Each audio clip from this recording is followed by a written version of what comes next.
السلام علیکم، آپ دیکھ رہے ہیں engineer Mirza Abdul Qayyum YouTube channel اور فیس بک پیج۔ تو آج ہم بات کرتے ہیں کہ ثوابی جلسہ جو ہوا ہے وہ بڑا شاندار ہوا ہے، لیکن ایک بار پھر جو ہے نا وہ پی ٹی آئی نے قیادت نے احتجاج کی تاریخ دینے سے گریز کیا ہے۔ اس کا مطلب یہ ہے کہ کچھ بیک ڈور رابطے ہو رہے ہیں یا کوئی بات چیت چل رہی ہے۔ ٹھیک ہے، اچھی بات ہے، اگر ہو جائے بات چیت تو ہونی چاہیے، لیکن جو موجودہ صورتحال جا رہی ہے نا اس میں حکومت اور مقتدرہ وہ بالکل جو ہے نا سیم پیج پہ ہے اور بڑی اپنی مضبوط وکٹ پہ ہے۔ کیوں کہ انہوں نے سارے فیصلے اپنے مرضی کے مطابق کر لی ہے۔ 26ویں آئینی ترمیم کر لی، 87ویں آئینی ترمیم کے مطابق اپنے بل پاس کرا لیے، قانون پاس کرا لیے،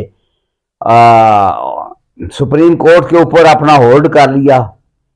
ٹھیک ہے، اور کسی نے چوں تک نہیں کی۔ جو وکلا جو ہے وہ کہہ دیتے ہم احتجاج کریں گے، جی دیکھیں 5 کے بعد ہوتا کیا ہے، کچھ بھی نہیں ہوا۔ جو کہتے تھے ہماری لاشوں سے گزر کے ترمیم ہوگی، قانون پاس ہوگا، نہیں کا کچھ نہیں کر سکے۔ جو کہہ رہے تھے جی ہمارا چیف جسٹس منصور علی شاہ صاحب ہوں گے، کسی کے لیے کوئی کچھ نہیں کر سکا اور کسی نے کچھ نہیں کیا۔ وکلا احتجاج ناکام۔ فضل الرحمان صاحب کہہ رہے تھے جی یہ ہو گیا تو میں وہ کر دوں گا، ناکام۔ پی ٹی آئی جی میں یہ احتجاج کر دوں گی، جی ہم دیکھیں جی 26ویں آئین ترمیم ہوگی تو ہم گلویوں میں ہوں گے، ہم جو ہے یہ کریں گے وہ کریں گے، ککھ نہیں کر سکے سوائے ایک جلسے کے، اور اس میں بھی وہ تھوڑی سی بڑکیں شڑکیں انہیں ماری ہیں اور اس کے سوا کچھ نہیں کر سکے۔ تو اس کے بعد ہم یہی کہتے ہیں کہ ایک دفعہ نا وہ واقعہ ہے کہ جو یو کے کی فوج تھی، جس وقت وہ یو کے ہمارا قابض تھا پاک و ہند میں، تو انہوں نے کہا کہ یہ ہم نا بھرتی کرنے گاؤں میں سب گورنمنٹ کا بندہ آیا جی اپنی اپنی بھرتی دو، جی ہمیں بندے چاہیے۔ تو اس وقت کوئی لوگ خوشی سے بھرتی نہیں ہوتے تھے فوج میں کہ بغانی فوج ہے، پتہ نہیں کہاں ہمارے بچوں کو کدھر لے جائیں، ڈرتے تھے لوگ، نہیں جاتے تھے، کام ہی جاتے تھے۔ تو ایک گاؤں میں وہ بندہ گیا، وہ کہتا ہے جی فوج میں بھرتی کرنی ہے، جی ملکہ برطانیہ نے آرڈر کیا ہے کہ بھرتی کرو۔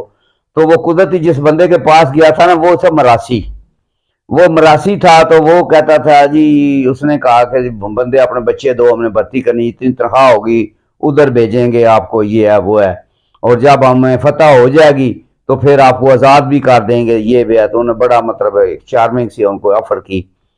تو جو تھا نا مراسی بڑا، اس نے کہا کہ یار ہم نے بچے آپ کو نہیں دینے، ہم فوج میں کو نہیں لڑنے شڑنے جاتے، نہ ہم لڑ سکتے ہیں۔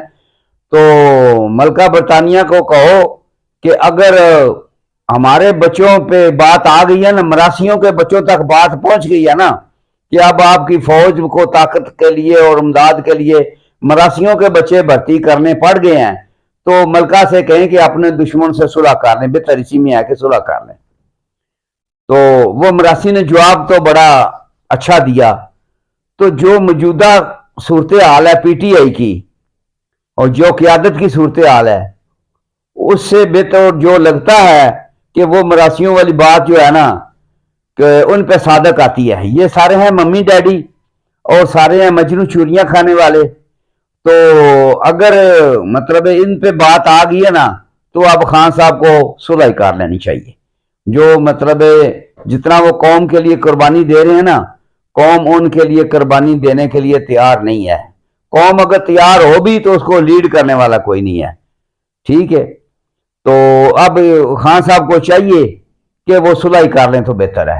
جو حالات بن گئے ہیں، اب تک حکومت اسٹیبلشمنٹ مضبوط وکٹ پہ ہے اور پی ٹی آئی جو ہے بہت انتہائی کمزور وکٹ پہ ہے۔ خان ڈٹا ہوا ہے، لیکن وہ بیچارہ کیا کرے جب اس کے پیچھے جیسے نواز شریف نے کہا قدم پڑھاؤ نواز شریف ہم تمہارے ساتھ ہیں، جب وہ کہتا ہے میں نے پیچھے مڑ کے دیکھا تو کوئی بندہ بھی نہیں تھا۔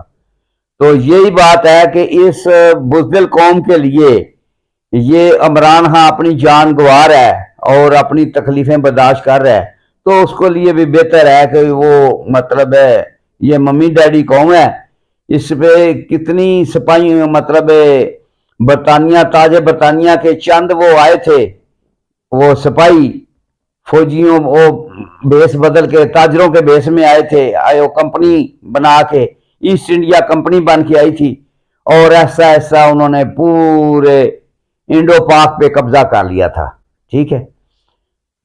تو انہوں نے کچھ نہیں کیا۔ جب جنگ آزادی لڑی انڈیا وہ برطانیہ کے خلاف پہلی جنگ آزادی، تو اس میں بھی کوئی لیڈ کرنے والا نہیں تھا، کتنے بندے شہید ہو گئے، لڑے مرے، لیکن چونکہ لیڈ کرنے والا کوئی نہیں تھا، سلطان ٹیپو جیسا کوئی نہیں تھا، تو اس لیے وہ جو آزادی ہے نا وہ غدر بن گئی، وہ انگریز اس کو غدر کہنے لگے کہ یہ بغاوت ہو گئی غدر، اور ان کو سب کو عبرت کا نشان انہوں نے بنایا، ٹھیک ہے۔ تو اسی میں یہی ہوتا ہے انقلاب میں کہ یا اگر جیت جاؤ تو آپ غالب ہو، اگر نہیں ہو تو آپ غدار ہو، ٹھیک ہے نا۔ اب جیسے مشرف کے طیارے میں تھا، اس پہ یہاں پہ بھائی کوئی قانون نہیں ہے، یہ مائٹ از رائٹ ہے، ٹھیک ہے۔ اگر یہ نواز شریف برسر اقتدار تھا اور رہتا تو اس نے مشرف کو غدار کہہ دینا تھا۔